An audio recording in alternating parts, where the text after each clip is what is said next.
our COVID-19 briefing today, which is April the 29th. Over the next number of days, there'll be a briefing tomorrow at 3 o'clock here in the Press Theatre.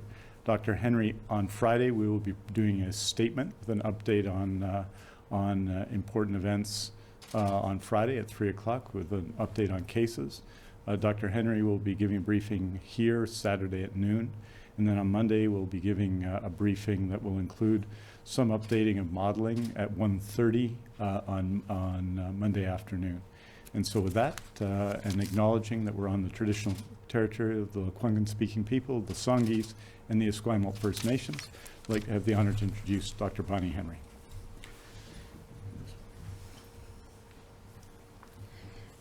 Thank you and good afternoon. For our update today, we have 34 new test positive cases here in British Columbia, bringing our total number of people who have tested positive to 2,087 in British Columbia. That includes 811 people in the Vancouver Coastal Health Region, 941 in the Fraser Health Region, 120 people in the Vancouver Island Health Authority region, 169 in Interior Health Region, and 46 people up in the north. We have 24 active long-term care or acute care or assisted living facility outbreaks right now. So that's a two additional ones where we have a single person who has been who has tested positive, and an outbreak response is ongoing. One of those is in Clayton Heights, and the other is Langley Lodge in Fraser Health. Langley Lodge did have an outbreak earlier on a few weeks ago that was declared over, but a new case has been identified, so they are back into ensuring that they have all of the outbreak precautions in place. Overall, in long-term care assisted living or in the acute care, the 3 acute care units, we have 252 residents who are affected and 152 staff. There are 13 outbreaks that are now declared over, including one of the outbreaks in Interior Health, the Kootenay Street Village, which has had no cases for the last 2 incubation periods. We continue to have ongoing testing and investigations at our community outbreaks, and we are now up to 50 people who have tested positive at Superior Poultry and 42 people at the United Poultry work site. And we know that, again, the investigations are ongoing both in those 2 areas and also in a number of other workplace where there is potential for transmission and cases have been identified, and we know that those investigations are ongoing as well. There's no change in the number of people who have tested positive at the Federal Correctional Facility in Mission, the Mission Medium Correctional Facility. We remain at 120, including 108 inmates and 12 staff. We also, at this point, have 89 people who are hospitalized, and of those, 35 are in critical care or ICU. Unfortunately, we have an additional 4 deaths to report today, bringing the total number of people who've died from COVID-19 to 109 in British Columbia. And all 4 of the people who passed away in the last day were seniors and elders from long-term care homes in our outbreaks.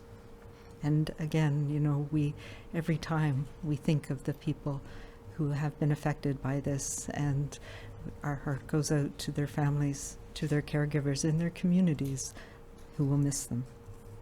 Yesterday, I reported on a death in Interior Health, and just a little bit more detail. And that person was a man in his 70s who had been in hospital for some time and had acquired his COVID-19 whilst traveling outside of Canada a number of weeks ago. We now have 1,305 people, and I've checked those numbers today, who have fully recovered from COVID-19 in British Columbia. We've spoken extensively over the last many days and weeks about our testing strategy, and I just wanted to reiterate that we are changing and modifying as we do based on the circumstances that we have here in British Columbia, and our testing strategy will continue to evolve.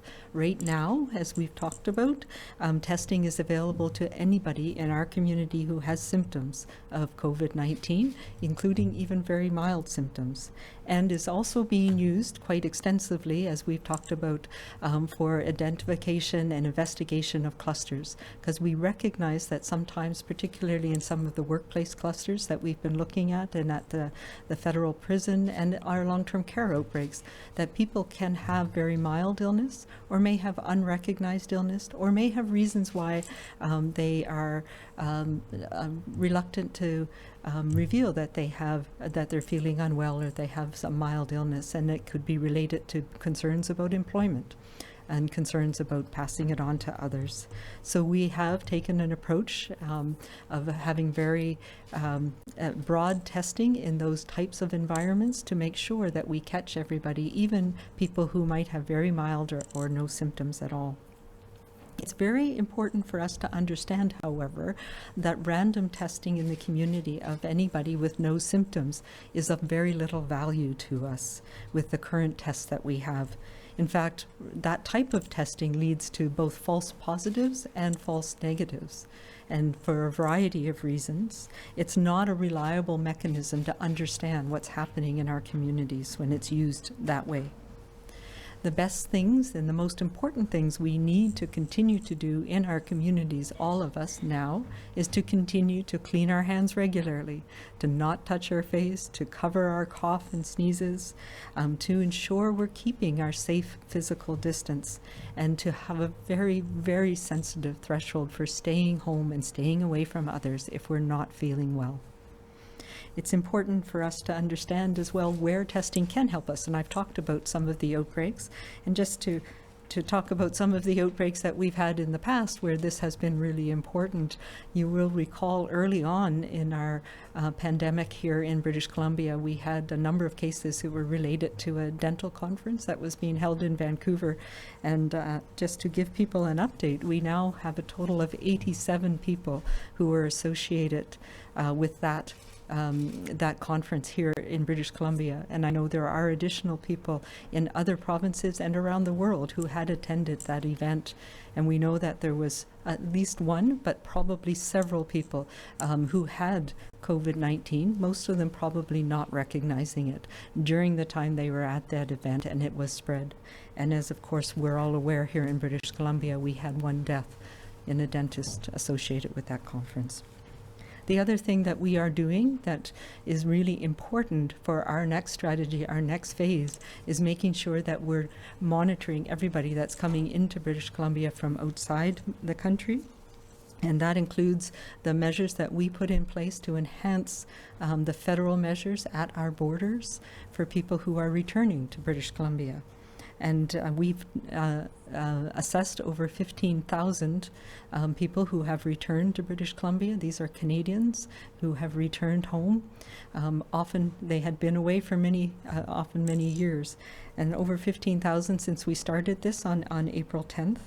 We reviewed and helped people detail over 4,000 self-isolation plans. Most people's were fine of those 15,000, but some of them needed assistance, and over 350 people needed additional support to be able to implement their isolation plans. In addition, we've had almost 100 people who we have provided accommodation to and supported to be able to enact their self-isolation plans to protect both themselves and their families and our communities here in BC. And I really want to tip my hat and thank all of the public servants and our public health professionals who supported people in being able to do that, and the measures at the border. In addition, we have put in additional supports for our temporary foreign workers who've come into British Columbia to support our essential work on farms and across the province. And of the over 900 temporary foreign workers who've come in over the last few weeks, we've provided them with both medical support, social supports, and accommodation to be able to effectively quarantine. Some of those people have finished their quarantine and are now going to our farms across the province to support the agriculture, the necessary support that we need. I will note that out of the 900 and some people who we have monitored in this way, we have had 4 people from 4 different flights of temporary foreign workers who've come into the province who've tested positive for COVID-19. So it just speaks to us of how important it is to keep up these measures, to support people, to make sure that they can do what we need them to do, and to be able to identify people who have symptoms, get them tested, and be able to support them medically as well through getting over their COVID-19 if that arises. So today, the Premier shared that the framework for our BC New Normal approach will be provided to you next week. We've highlighted that we are being thoughtful and careful and purposeful in our planning. And on Monday, we'll be providing our latest modeling and some more details, plus some more details around the epidemiology about who has been affected and where and how here in British Columbia. This is our path forward, and we are looking forward to being able to share that information with you. As we're all well aware, this virus is challenging us every day. The public health measures that we have in place, the illness the virus causes, and the loss of life are hard on all of us. The orders and the restrictions that we have in place now have worked, and they've worked because we have followed them collectively, and we have done our bit to protect our families and our communities. And I need and will continue to thank you all for doing the right thing. You have demonstrated the creativity, the compassion, and the care that we needed to get us through that part of our pandemic. And we need to continue this. We need to continue to work together, to continue to make a difference, and to continue to support each other through this next phase. We are not alone in this, either in BC, in Canada, or around the world. All of us globally have been affected by this pandemic, and we in BC have been shaken by this storm. But we have shown that we can work together and that our foundation remains strong. And we need to continue this with our mantra of being kind and being calm and staying safe.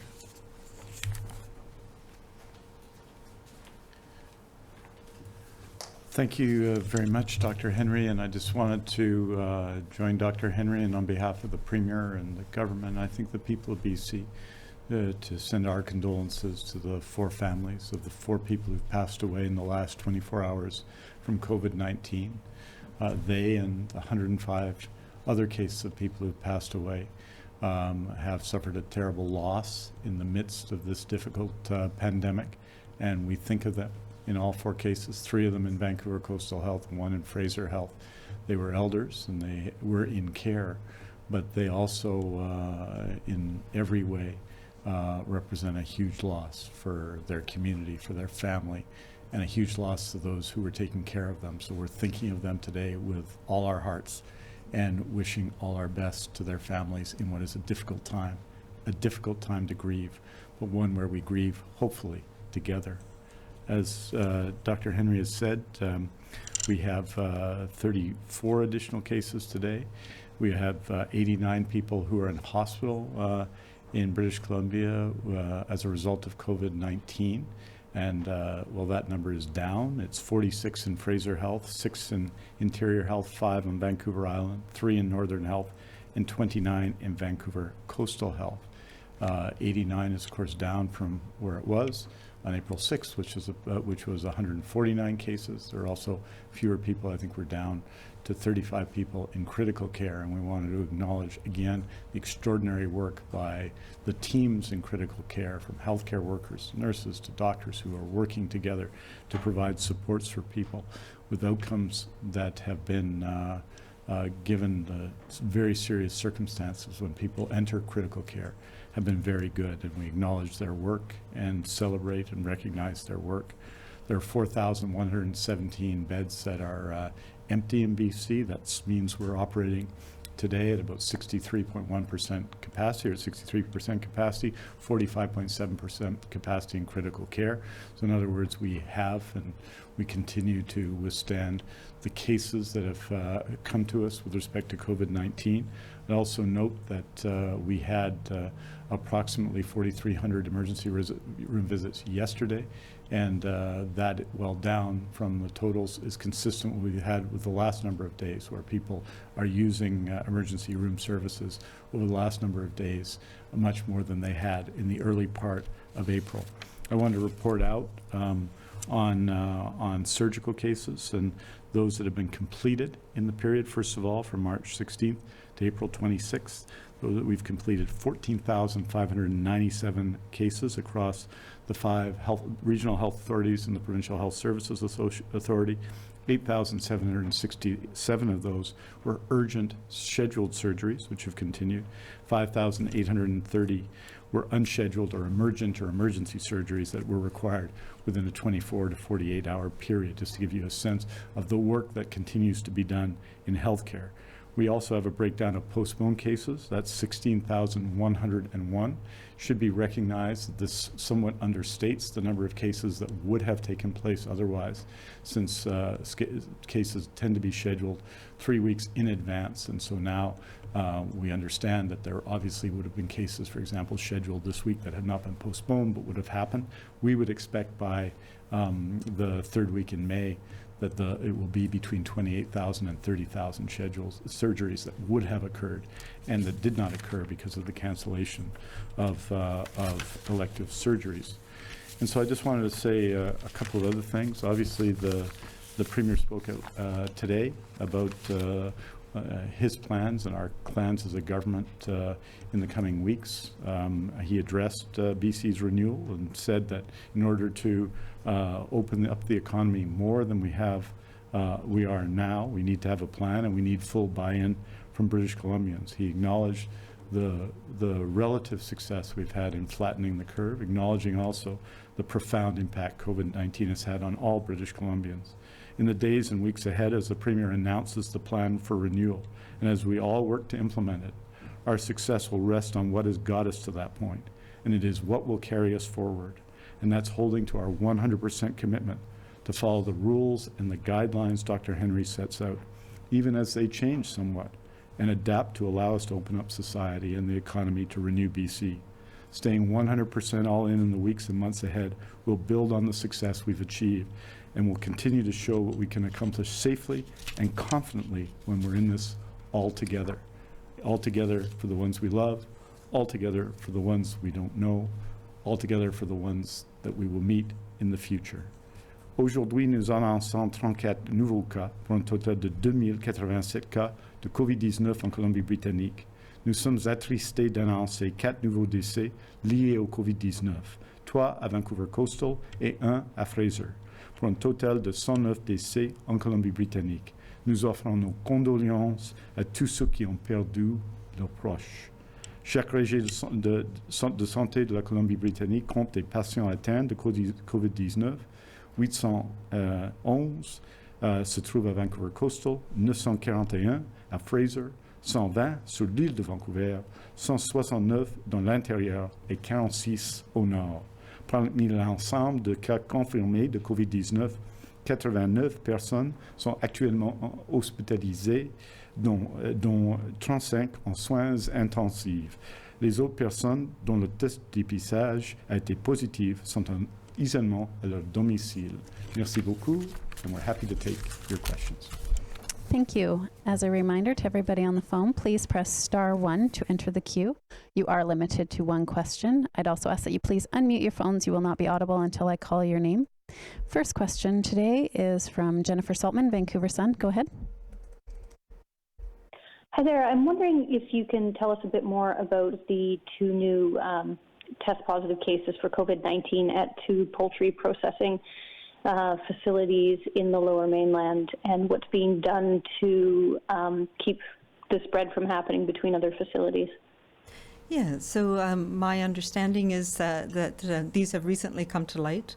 One is a person who is a household member of somebody who is identified in another poultry plant. So that person is not at work, and I know the investigation is ongoing. And in the other instance, it just recently came to light that there was concerns about illness, and I think this is a reflection of the discussions that we've had with the leaders in the meat and poultry industry to make sure that they are monitoring their workers, and that we all are working together to ensure that we are identifying people early. So I know the investigation is ongoing, and that Fraser Health is leading that, and will be doing additional testing at that plant. Next question is from Shannon Peterson, CTV. Hi, Dr. Henry. On the reopening plans, hair salons are one of the few businesses that need your permission to reopen. We've been told the industry is submitting its recommendations to you this week. Can you talk about when and how that decision will be made, considering they likely need some time to buy PPE before reopening? And also, clothing stores were not ordered to close, but most of them actually have. Should they go ahead and reopen or wait for instructions from you? So looking for your comments on hair salons and clothing stores too. So as we know, there are only a small number of industries that we actually put a PHO order on, and places like hair salons, personal service settings, establishments, those were, as well as restaurants, bars, pubs, nightclubs, those types of facilities, as well as gambling facilities. So yes, what we are putting in place, and what we will have more details about next week, is how the process for providing the information to every sector about what are the parameters that you need to have in place to be able to safely open. And this is not just me, so I'm not the one who can tell what makes things safe for everybody. We have public health inspectors, our environmental health officers who do this as well in the public health side, and we have you in the industry side who know their industry best and are able to say, within the parameters, here's a plan that we can come out with. So yes, that was what we have been working on, is where people can go, what are their connections, and how can we make sure that they get the guidance that they need. They can submit, this is how we'll do it, and we'll come up with a provincial recommendations spreadsheet, best practice for everybody to use in that sector. And so that is the work that we're starting and that we'll be doing over the coming weeks, and you'll hear more about the details of that next week. Those businesses that have closed during the last couple of weeks, even though they were not ordered to. Part of that is a reflection of all of us doing our part and trying to make sure that we're reducing as much as possible the connections that we have in the community. And there are many examples of how those, I'm thinking of retail in particular, bookstores and clothing stores and others, who've gone to a mixture of online and in person, and how that can be done safely. And those are things as well that we need to have a provincial approach to, so that it's a level playing field for everybody, and also so that we can build confidence, because we as the consumers, there's a lot of concern still and fear about how this is going to work, and none of us want to see us sliding back to having outbreaks in our community. So it is part of my job and part of our job in public health and with the ministries, the government, to work with each sector to say this is the guidance, and once you've met these conditions, you can open safely. And then I can say to all of us, yes, this is how we're going to do it safely over the coming months. So that is all in process. I can't tell you exactly the details right now. And I mentioned this a bit yesterday. Please don't send it all to me right now, because I can't open all of these and I don't have the expertise. We have a process that is being formalized, and we'll be giving more information in the coming days about that. Next question is from Richard Zisman, Global News. Dr. Henry, one of the challenges we're hearing a lot about are people with prescriptions, and because of the short window of refills, people are getting hit with fees when they have to refill those prescriptions.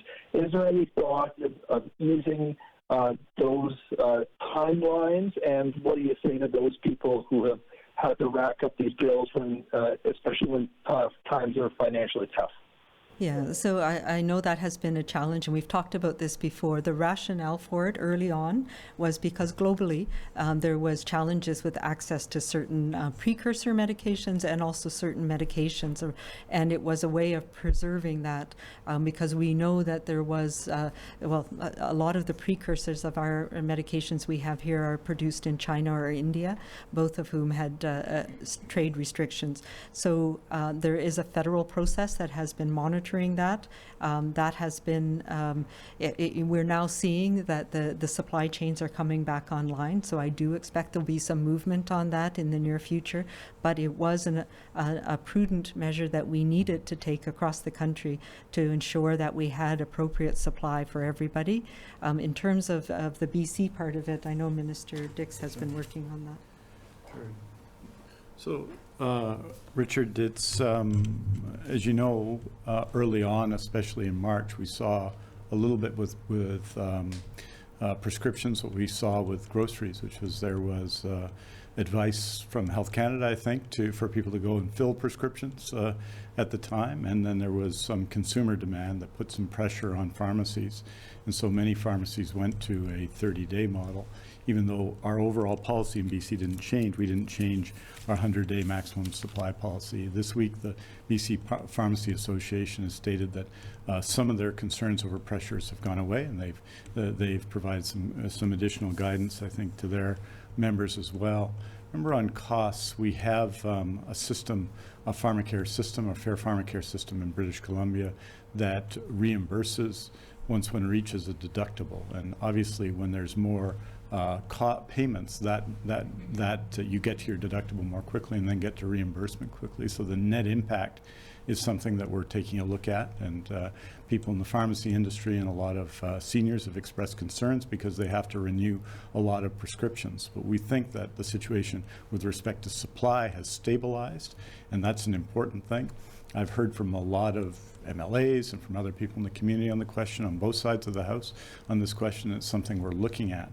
But it's important to recognize that our Pharmacare system does provide protection for especially for the 60% of seniors that reach their deductible in the course of the year. In other words, once they reach their deductibles, they're getting either 70% of reimbursement, and then when they get to their family maximums, 100%. With respect to other vulnerable people on income assistance and disability, they're getting a 100% reimbursement from the beginning, as do others in the BC society. So we have a Pharmacare system designed to protect people. There are some concerns that have been expressed by a lot of people about having to pay more, and because this pandemic has occurred early in the year, people have not reached their deductibles yet, so it's causing, for some people, some cash flow problems, and we're certainly looking at that. Officials of Pharmacare are looking at that with me, and it's certainly an issue that's been raised with me frequently. Thank you. Next question is from Renee Filippone, CBC. Hi, Premier. Dr. Henry, let's ask this one to you specifically. We were hearing from the Premier, that's what I was going to say earlier today. He was talking about issues about people going to work sick.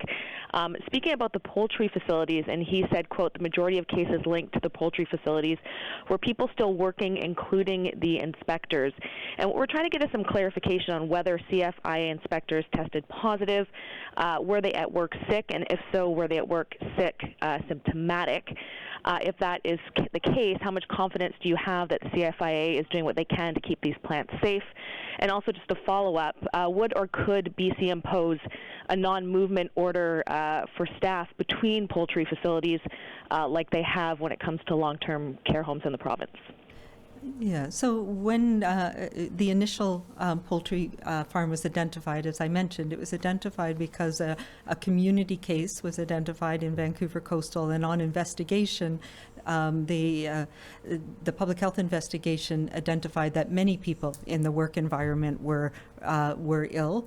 And, you know, this is the challenge with this virus, is that people may not recognize it or may think they have something else. So that is why we're testing everybody within the facility, and we had a very low threshold. So there were a number of people from all sorts of parts of the facility who tested positive, as you can imagine. So yes, it's been a concern, and the primary concern is people working ill and spreading it to others within the workplace. So that's what we're trying to address. I did have a meeting with the leaders of the poultry industry, including the industry, the owners and operators of these plants, as well as CFIA was on the call, and the Ministry of Agriculture, etc. And we did talk about the importance of maintaining the workforce, putting in place the appropriate provisions, and that the safety of employees it guarantees the safety of the business, and that we need to work together on these, particularly for the coming year. But this is something where I expect and hope that it will change our policies and our thinking around working sick for the foreseeable future, or maybe forever. And they did also assure me that it's quite rare for people to work in more than one facility, so that is not apparently a large problem. And the public health inspectors who are leading the investigations are looking into that as one of the issues, but it's not apparently been a huge issue.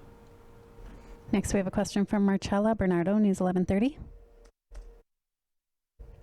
Thank you. I just had to take it off mute.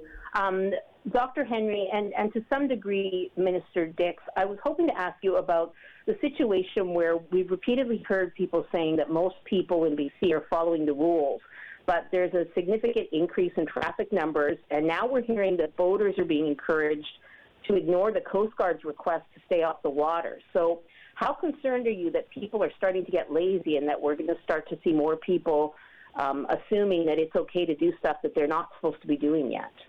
Yeah, this is a challenge for all of us, and I think we have to continue to be positive and to be supportive of people to do the right thing. And we have seen repeatedly that most people do. There are, we're now coming up into the season where people want to go boating, people want to go fishing, hunting, those things. They want to get out more, and we need to be able to show them how to do this in a safe way. What I'm saying and what we've been saying is, we're almost there. We need to give it a bit more time. We still have cases and outbreaks in our community, and these industry outbreaks, the poultry outbreaks, are a warning to us that we don't yet have that way of thinking within our industries, within our businesses, to ensure that people aren't coming in ill. And these are really important things that are going to keep us safe for the coming weeks and months. So now's not the time to what was it that we were saying, to bend the rules. It's the time that we need to continue to bend the curve. It will happen, and we will be able to support people to do it safely, but now is not yet the time to do that, and it can set us back if we're not completely committed to making sure that we continue to support the physical distancing that we need to do, to take the measures that we continue to do here to make sure that we are out of the danger zone. And then we can let things up, and we'll let it up in a measured way, and we'll support people to be doing it safely. Next question is from Andrew McLeod, the Tyee. Yeah, hi. Minister Dix gave an update yesterday on purchases of PPE. I have a couple of questions related to that. One is how that's distributed, whether that's mostly for the health authorities and the hospitals, or whether that's more broadly for long-term care and everything. And also, what are you observing now on prices? Well, I think it's fair to say that the market is very different internationally than it was in December and January on prices. What we're doing and the product that we've purchased, in addition to connecting and continuing to receive supply from our traditional suppliers, is seeking out new supply. So what's different now about the new supply is the need to test, and we've been doing that vigorously in BC. We received supply some weeks ago that we've tested and is potentially ready to be deployed. That work is led in BC by officials, leadership in the Ministry of Health, but principally by the Provincial Health Services Authority, who have been addressing the distribution of that throughout the province and throughout the healthcare system. So that's the process that we go through. I can tell you that it is a very, very challenging international market. It continues to be, but we've had, I think, some success in identifying supply and testing that supply. And the goal now and the challenge now is to work with people who work in healthcare to ensure that the supply works for them, that it fits well, that we can address that part of the process. So I really want to give a lot of credit to all the people who work in healthcare, the people who are represented by all unions in healthcare, the HSA and the HEU and the BC Nurses Union, the BCGU and others who have been done a very good job, I think, conserving existing supplies as well and using it properly. So we've been able to extend with existing supply through this period. But look, it's been a challenge to and a test for us to obtain PPE. I think we've had very significant successes. As of last week, for example, it's slightly above this now, more than 3 million N95 masks. But that said, it's going to continue to be a challenge over the next little while. We continue to need to have protocols for its proper use in all of our workplaces, and to ensure that it gets distributed and it gets out to workers in the appropriate way, and that they're fully consulted on its use. So those are the things we're dealing with now. It's mostly led in BC by the Provincial Health Services Authority. Next, we have Glenn Korstrom, Glacier Media. Hi, thanks for taking my question. It could be for you, Dr. Henry, or for Minister Dix on what the roadmap looks like for non-essential or the surgeries that were canceled, the scheduled ones. I'm not looking for a timeline, but rather a sense of which surgeries would come first, and then second or third. Would it be hip replacements or cancer? I've heard has been suspended as well. So what sequence and how are they going to be different once they take place? Yeah, so there is a very detailed plan that will become apparent very soon, and I'll let Minister Dix speak to it. But it's a combination of things. And so clearly, cancer surgeries, many of them have continued. We've talked about, the 13,000 surgeries that have been done. There are ones that are very time sensitive, where we know there can be a dramatic decrease in either people's well-being or the increased in mortality if they don't get surgeries within a certain period of time. So obviously those ones are prioritized. We also need to prioritize by the use of critical care resources and making sure that we have the surge capacity in critical care should we start to see a surge in cases of COVID-19, because we know that that's really important for saving lives. So there is a balancing act, and there has been a lot of thought going into it. There are many types of conditions that can be optimally managed medically through a period of time before surgery is required. So there's that balancing of ensuring that we're doing optimal medical management for a number of people to be able to postpone that need for surgery for a longer period of time. And then, of course, there are the really important ones that people have been waiting for a long time, that are important for their quality of life, their ability to get around, and hips and knees being an important one of that. So I don't know, Minister Dix can talk a little bit more about it, but there is a plan. And as I think we said before, Glenn, it's been led by Michael Marchbank, who is a former president of the Fraser Health Authority, a highly respected person in healthcare in BC. And there'll be a comprehensive plan. And of course, we're not going to lay it out in bits and pieces, but we'll be presenting it and in detail to you in the coming days and weeks. And I think it's important that British Columbians who've had their surgery canceled know that we've been thinking of them from the beginning, that this plan will obviously assess both our capacity in hospitals, our capacity in clinics that do surgeries as well, that all of which do day surgeries. In other words, it's all important surgeries, but do some of the less serious surgeries, because people do not stay overnight in private clinics that perform surgeries in the public healthcare system, for example. So it's a full assessment of our capacity, of our ongoing capacity to deal with COVID-19, the need to plan over a period of months, including into the fall, and the inevitable arrival of influenza season at the very least, and what we might plan into the fall. So that's the plan we're going to present. And it's important to note that We've done so many emergent and scheduled surgeries that are urgent. We said that those wouldn't be canceled. Obviously, surgeries that have to take place in 2 or 4 or 6 weeks still needed to take place, and we've done the surgeons and others and all the nurses and everyone in the healthcare system's done 14,597 of those. So you'll be expecting to see a plan soon, and that it will address all those issues, including issues around priority.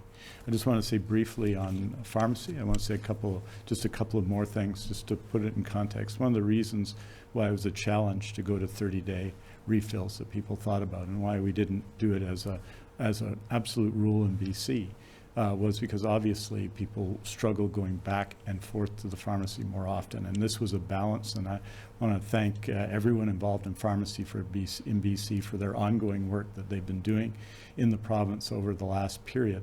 Just to put it in context, the number of, over the last month, the number of refills of over 70 days, so the long-term refills, dropped by about 6.7% in that time.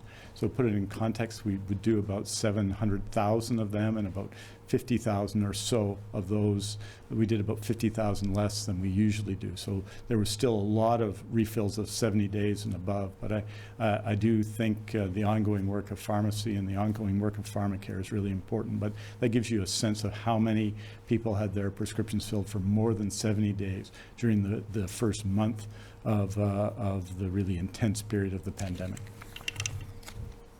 Next question is from Jeff Andreas, Radio NL.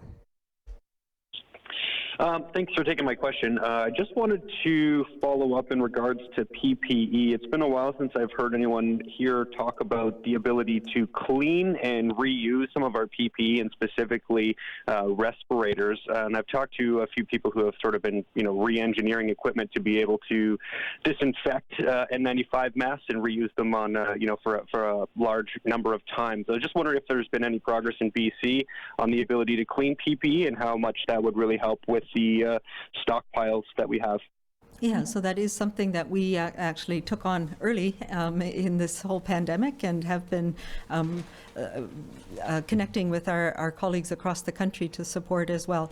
So yeah, there's a couple of different types of processes that allow for re-sterilizing and reusing of disposable PPE, and particularly we're focusing on respirators and N95 respirators, and there is a process that we're using. We're finding it's more of a challenge than thought. It certainly is easier to, it's much more important in some of the smaller areas where it's more of a challenge to get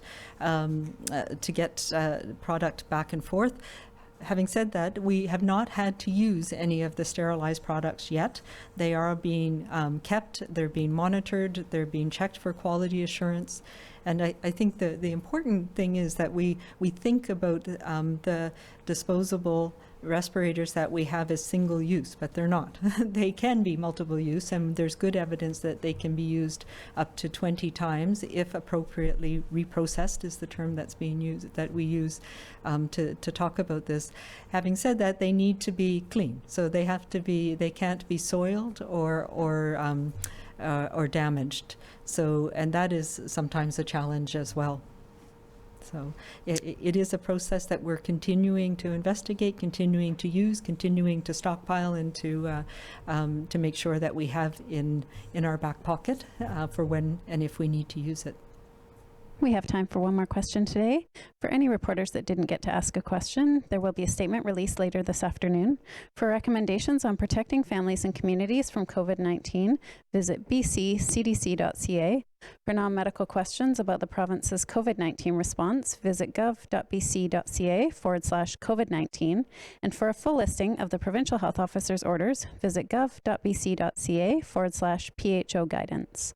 Last question today is from Sean Brady, Kamloops This Week. Hi, Dr. Henry. With the decision to close provincial parks and lakes and recreation sites, we've heard about bigger crowds at outdoor sites that don't fall into these categories. So by reducing the number of places that we can go outdoors, are we increasing the chance of transmission at the remaining places where people can still go outside? So a couple things on that. I will note that it was not me who closed the parks. This was a decision made by government and for a variety of reasons, as I've mentioned before.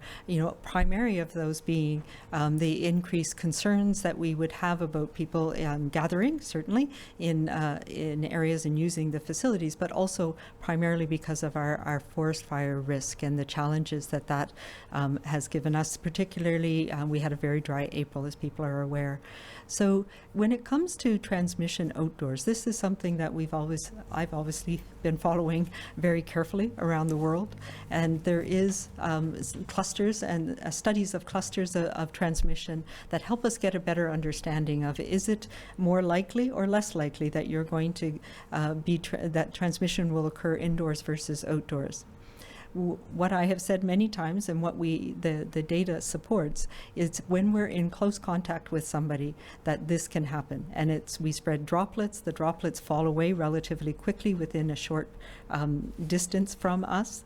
And that is more likely for us to transmit when we're having close contact over time with people in an enclosed environment, having dinner, having meetings, living with somebody. And even in those situations, we don't see 100% of people getting infected, but we do see transmission much more commonly when we have people congregating together in close proximity, usually indoors. There was one study that we've been looking at that looks at 138 different clusters, and there was a single one that was associated perhaps with people in close contact outdoors. So the transmission risk is much less outside, as far as we can tell, in that as long as we keep our physical distances from people. So being outside, as long as you're with your group, your home, your bubble, that is fine. And maintaining your distance from others. The risk that somebody who is sick is spreading this virus from coughing or sneezing outside and you walk by them very quickly, even if it is within 6 feet, that risk is negligible. That's not the way this virus is mostly transmitted. I mean, we always say never in medicine, but the risk would be infinitesimally small. If somebody runs by you, somebody walks by you, even if they were within 6 feet, which is not to say that it's okay. We all want to keep our safe distances, mostly for people's comfort, so that we're not, we're not giving people anxiety. Right now, we need to be very cautious. We need to be kind with each other. We need to recognize that we still have a lot of anxiety, and people are very concerned about this. So please go outside with your family, but stay away, keep your distance, smile, talk to your neighbor, wave to them, be supportive of each other, but do it in a way that maintains that distance right now and make sure that you continue the important things that we know work to prevent this transmission of this disease, which are cleaning your hands regularly, covering your mouth when you cough, keeping that safe distance, and staying home, and don't go out if you're feeling sick yourself. That's all the time we have today. Thank you.